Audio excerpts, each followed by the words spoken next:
सूरज की तेज किरणें रवि के शरीर पर पड़ रही थीं। वह सूरजपुर गांव के खेतों में काम कर रहा था, पसीने से तरबतर। तभी उसकी नजर उस लड़की पर पड़ी जो हर दिन इस बगीचे से होकर गुजरती थी। वह कोई रानी सी लगती थी, अपने शांत और आत्मविश्वास भरे अंदाज में। उसका नाम था नीलम। रवि ने अपना काम रोककर उसे देखना शुरू किया। नीलम ने उसे घूरते देखा और बोली, क्या हुआ? काम क्यों रोक दिया? जल्दी करो, अभी बहुत कुछ बाकी है। रवि को नहीं पता था कि यह लड़की कौन थी। यह उसका पहला दिन था जब उसके पिता रमेश ने उसे इस बगीचे में घास काटने भेजा था। जैसे ही नीलम उसके पास से गुजरी, उसके वजूद से एक अनोखी खुशबू आई और रवि जैसे अपने होश खो बैठा। वह सोचने लगा, यह कौन है? कहां से आई है? क्या यह नील महल की मेहमान है? उसकी आंखें नीलम को दूर तक देखती रहीं, जो पेड़ों के पीछे कहीं गायब हो गई। रवि ने एक ठंडी सांस ली और काम में जुट गया, लेकिन उसके दिल में नीलम की छवि बस चुकी थी। रवि एक गरीब किसान का बेटा था। उनका सूरजपुर में एक छोटा सा कच्चा मकान था। रमेश हमेशा इसे पक्का करना चाहते थे, लेकिन गरीबी ने इजाजत नहीं दी। रवि पढ़ाई में तेज था। मैट्रिक पास करने के बाद उसने शहर जाकर आगे पढ़ने का फैसला किया। शहर में रहना आसान नहीं था। उसका दोस्त उसे अपने घर रखता था, लेकिन दोस्त के परिवार को यह पसंद नहीं था। दिन भर कॉलेज के बाद रवि शाम को काम ढूंढता ताकि फीस का इंतजाम हो सके। एक रात जब परिवार खाना खा रहा था, रमेश ने बताया कि नील महल में जो लड़की आई है उसके बारे में गांव वाले अजीब बातें कर रहे हैं। कैसी बातें पिताजी? रवि ने पूछा। रमेश बोले, एक आदमी कह रहा था कि उसने रात में उस लड़की को कब्रिस्तान में घूमते देखा, कभी लाल गुलाब, कभी अगरबत्ती लिए। वह एक कब्र पर फूल चढ़ाती है, अगरबत्ती जलाती है, लेकिन वह कब्र किसी अनजान व्यक्ति की है, एक लावारिस लाश की। यह सुनकर रवि चौंक गया। रमेश ने बताया कि वह एक बुजुर्ग की कब्र थी जिसकी पहचान नहीं हो पाई थी। रवि के मन में उत्सुकता जागी। वह जानना चाहता था कि नीलम उस कब्र पर क्यों जाती है। बेचैनी से मजबूर होकर रवि रात 12 बजे घर से निकला। गांव सन्नाटे में डूबा था। वह धीरे धीरे नील महल की ओर बढ़ा। वहां पहुंचकर देखा कि दरवाजा खुला था, लेकिन अंदर कोई नहीं। अचानक उसे याद आया कि नीलम कब्रिस्तान जाती है। तेज कदमों से वह कब्रिस्तान पहुंचा। दूर से उसे नीलम का साया दिखा। छिपकर उसने देखा कि नीलम ने फूल कब्र पर रखे और सिर झुकाकर लेट गई। वह कुछ बुदबुदा रही थी। फिर अचानक वह उठी और पुराने बरगद के पेड़ में गायब हो गई। रवि ने आंखें मली, लेकिन यह सच था। वह लड़की वहां से गायब थी। डर से कांपते हुए रवि पेड़ के पास गया और आवाज लगाई, लेकिन जवाब नहीं मिला। जैसे ही वह मुड़ा, किसी ने उसके कंधे पर हाथ रखा। नीलम अपनी काली आंखों से उसे घूर रही थी। मेरी जासूसी क्यों कर रहे हो? जानते हो मैं कौन हूं? मेरी हकीकत जान लोगे तो होश उड़ जाएंगे, उसने गुस्से से कहा। मैं तुम्हारी हकीकत जानने आया हूं, रवि ने दृढ़ता से कहा। तुम कौन हो? ये क्या कर रही हो? गांव वाले तुम्हारे बारे में बातें कर रहे हैं। नीलम ने रुख मोड़ा और बोली, मुझे किसी की बातों से फर्क नहीं पड़ता। मैं यहां बदला लेने आई हूं। मेरा बदला पूरा होगा तो मैं चली जाऊंगी। लेकिन तुम हर रात इस कब्र पर क्यों आती हो? इस आदमी से तुम्हारा क्या रिश्ता था? रवि ने पूछा। मेरे पिता कहते हैं यह लावारिस था। लावारिस? नीलम गुस्से से चिल्लाई। जानते हो यह कौन है? इस गांव से उसका क्या रिश्ता है? लेकिन मैं तुम्हें क्यों बताऊं? तुम मेरे क्या लगते हो? रवि शर्मिंदा होकर बोला, तुम मुझे अच्छी लगती हो, इसीलिए मैं तुम्हारे पीछे आता हूं। नीलम मुस्कुराई और बोली, मुझे तुम पर तरस आता है। तुम पढ़े लिखे खूबसूरत नौजवान हो, इस गांव का भविष्य बदल सकते हो। फिर क्यों हरि सिंह के गुलाम बने हो? हरि सिंह का नाम सुनकर उसकी आवाज में नफरत थी। रवि बोला, सारा गांव उसकी दौलत के कारण मजबूर है। वह अमीर है, लेकिन दूसरों का हक छीनकर सुखी नहीं रहेगा। किसका हक छीना उसने? नीलम ने पूछा। वो हरि सिंह है, श्याम सिंह का भाई। दोनों जमींदार थे, रवि ने जवाब दिया। नीलम नफरत से बोली, दोनों भाई थे, लेकिन एक का दिल प्यार से भरा था, दूसरे का लालच से। मैं हरि सिंह को अच्छे से जानती हूं। रवि ने डरते डरते पूछा, तो हरि सिंह से तुम्हारा कोई रिश्ता है? क्या वह तुम्हारे चाचा हैं? नहीं, वह मेरे चाचा नहीं। वह मेरे कुछ नहीं लगते। मैं यहां श्याम सिंह के लिए आई हूं, जिन्होंने मुझसे वादा लिया था कि मैं नील महल की रक्षा करूंगी। नीलम की आंखों से आंसू बहने लगे। रवि बेचैन होकर उसे देखता रहा। वह कब्र का रहस्य जानना चाहता था, लेकिन नीलम के आंसू देखकर उसकी हिम्मत नहीं हुई। चलो महल चलते हैं, रात में यहां रहना ठीक नहीं, उसने कहा। नीलम चुपचाप उसके पीछे चली। कुछ देर तक रवि को उसके कदमों की आवाज सुनाई दी। फिर उसने बिना मुड़े कहा, तुम गांव की सबसे खूबसूरत लड़की हो। जवाब नहीं मिला। रवि मुड़ा, लेकिन नीलम गायब थी। वह हैरान और भयभीत खड़ा रह गया। अगली सुबह गांव में हंगामा मच गया। हरि सिंह नील महल से गायब हो गए थे। रात में वह अपने कमरे में सोए थे, लेकिन सुबह कोई निशान नहीं मिला। रवि के मन में शक था।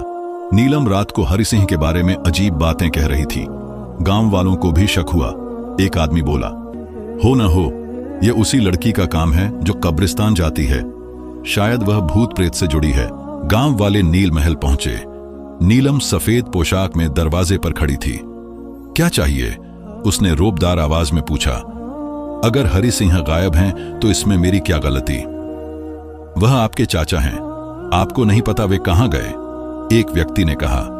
मेरे इनसे सारे रिश्ते खत्म हैं, नीलम ने गुस्से से कहा। किसी ने आशंका जताई। हम महल की तलाशी लेना चाहते हैं। नीलम ने सबको अंदर आने दिया। रवि भी भीड़ के साथ गया। नीलम ने उससे धीरे से कहा, तुम भी इन मूर्खों के साथ मिल गए? मैं आपके खिलाफ नहीं हूं, रवि ने कहा, लेकिन गांव वालों के साथ जाना मजबूरी है। महल में हरि सिंह का कोई निशान नहीं मिला। निराश होकर गांव वाले चले गए। रवि के मन में शक था कि नीलम का हरि सिंह के गायब होने से कुछ लेना देना है। अगली रात वह फिर नीला महल गया। अंदर जाते ही उसे एक दर्दनाक चीख सुनाई दी। यह पुरुष की आवाज थी। वह भागकर अंदर गया, लेकिन न नीलम दिखी न चीखने वाला। अचानक उसे जमीन के नीचे से आवाज आई। क्या महल में तहखाना है? रवि ने तहखाना ढूंढा। उसकी नजर एक स्तंभ के पास लोहे के ढक्कन पर पड़ी। वह सीढ़ियों से नीचे उतरा। अंधेरे में एक कमरे का दरवाजा जोर जोर से बज रहा था। दरवाजा खोलते ही उसने देखा कि हरि सिंह कुर्सी पर बंधे हैं। मेरी मदद करो, हरि सिंह ने डरते हुए कहा। मुझे छुड़ाओ, वरना वह मुझे मार डालेगी। रवि जैसे ही आगे बढ़ा, एक भारी आवाज गूंजी। खबरदार, जब तक यह अपने अपराध स्वीकार नहीं करता, मैं इसे नहीं छोड़ूंगी। नीलम अंधेरे से निकली। उसका चेहरा भयानक लग रहा था। यह क्या खेल खेल रही हो? रवि ने गुस्से से पूछा। यह गांव का जमींदार है, क्या तुम्हें इसकी सच्चाई पता है? नीलम बोली। इसने अपने भाई श्याम सिंह की हत्या की, सिर्फ इस महल और धन के लिए। क्या? रवि हैरान था। हरि सिंह गिड़गिड़ाने लगे। मैं सब स्वीकार करता हूं, मुझे माफ कर दो। नीलम ने रवि को पीछे हटने को कहा। चले जाओ, वरना तुम्हारा अंजाम भी बुरा होगा। मैं सच्चाई जानना चाहता हूं, रवि बोला। क्या तुम श्याम सिंह की पोती हो? नीलम ने अपनी कहानी शुरू की। श्याम सिंह और हरि सिंह भाई थे। श्याम सिंह नेक थे, हरि सिंह लालची। मैं श्याम सिंह की पोती नहीं, एक जिन्नी हूं, यतीम जिन्नी, जिसे श्याम सिंह ने शरण दी। मेरे माता पिता की मृत्यु के बाद मैं इस गांव में आई। श्याम सिंह ने मुझे बेटी की तरह रखा, लेकिन एक रात कुछ लोग महल में घुसे और उन्हें घसीट कर ले गए। मैं छोटी थी, कुछ न कर सकी। बाद में पता चला कि हरि सिंह ने उन्हें कैद किया, कागजात पर हस्ताक्षर करवाए और जहर देकर मार डाला। उनकी लाश नहर में फेंकी गई। 15 दिन बाद वह लावारिस लाश के रूप में मिले। मैं उनकी कब्र पर रोती हूं। हरि सिंह की सच्चाई बताने में लौटी हूं। रवि स्तब्ध था। तुम सचमुच जिनी हो? तभी गांव वाले तहखाने में आ गए। उन्होंने सब सुन लिया। हरि सिंह ने धोखा किया, वे चिल्लाए। वह श्याम सिंह का भाई था, हमारा अभिभावक था। वे हरि सिंह को घसीट कर ले गए। तहखाने में रवि और नीलम अकेले थे। रवि मुस्कुराया। पहली बार इतनी खूबसूरत जिन्नी देखी। नीलम हंसी। मैं भयानक भी हो सकती हूं, मेरा असली रूप देखोगे? नहीं, रवि ने हाथ जोड़े। नीलम बोली, अब मैं इस गांव में नहीं लौटूंगी। मैं हरि सिंह की सच्चाई बताने आई थी, लेकिन जाने से पहले मैं तुम्हारी मदद करूंगी। मेरे कमरे में श्याम सिंह का खजाना है, तुम उसे ले सकते हो। यह कहकर नीलम गायब हो गई। रवि ने खजाना निकाला। उसने सोचा कि वह अपने परिवार को शहर ले जाएगा। कुछ दिन बाद खबर आई कि हरि सिंह ने नदी में कूदकर आत्महत्या कर ली। कुछ बोले कि किसी ने उसे धक्का दिया, लेकिन रवि जानता था कि बुरे कर्मों का अंजाम बुरा होता है। खजाने में सोने चांदी के सिक्के, हीरे जवाहरात और संपत्ति के कागजात थे। रवि ने पिता को सब बताया। रमेश बोले, यह श्याम सिंह की मेहनत है, इसे अपने लिए नहीं रख सकते। रवि ने खजाने का हिस्सा परिवार के लिए रखा और बाकी से गांव का विकास शुरू किया। स्कूल, अस्पताल और नहर बनी। नील महल को सामुदायिक केंद्र बनाया गया। 2 साल बाद गांव की शक्ल बदल गई। रवि ने पढ़ाई पूरी की और गांव में विकास कार्यों में जुट गया। एक शाम नील महल के बगीचे में उसे एक परिचित खुशबू महसूस हुई। सामने एक युवती खड़ी थी, नीलम से मिलती जुलती। मैं किरण हूं, नीलम की बहन, उसने कहा।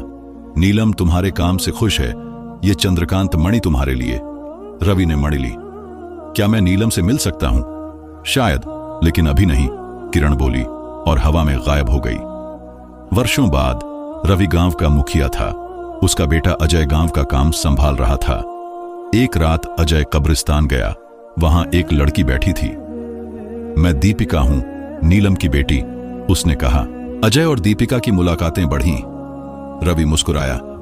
इतिहास खुद को दोहराता है, लेकिन इस बार प्यार के साथ। बुढ़ापे में एक रात रवि ने नीलम को देखा। मैं तुम्हें लेने आई हूं, नीलम बोली। उस रात रवि शांति से सो गया। सुबह उसके चेहरे पर शांति थी, हाथ में चंद्रकांत मणि चमक रही थी। अजय ने पिता का अंतिम संस्कार श्याम सिंह की कब्र के पास करवाया। आसमान में 2 बादल मिले और प्रकाश की किरण निकली। गांव में परंपरा बनी कि पूर्णिमा की रात लोग नील महल के पास 3 चमकते सितारे देखते। अजय और दीपिका की कहानी आगे बढ़ी। उनके बच्चे विशेष शक्तियों के साथ पैदा हुए। गांव मिसाल बन गया। लोग कहते कि रवि और नीलम बगीचे में टहलते दिखते हैं। यह कहानी सूरजपुर की धरोहर बनी, एक प्रेम कहानी जो अंधेरी रात में रोशनी बनकर फैल गई। अगर आपको आज की हमारी कहानी पसंद आई है तो इसे लाइक कीजिए और अपने प्यारों के साथ शेयर कीजिए। और हां, अगर आपने अभी तक हमारा चैनल सब्सक्राइब नहीं किया तो जरूर कीजिए। मिलते हैं कल एक नई और दिलचस्प कहानी के साथ।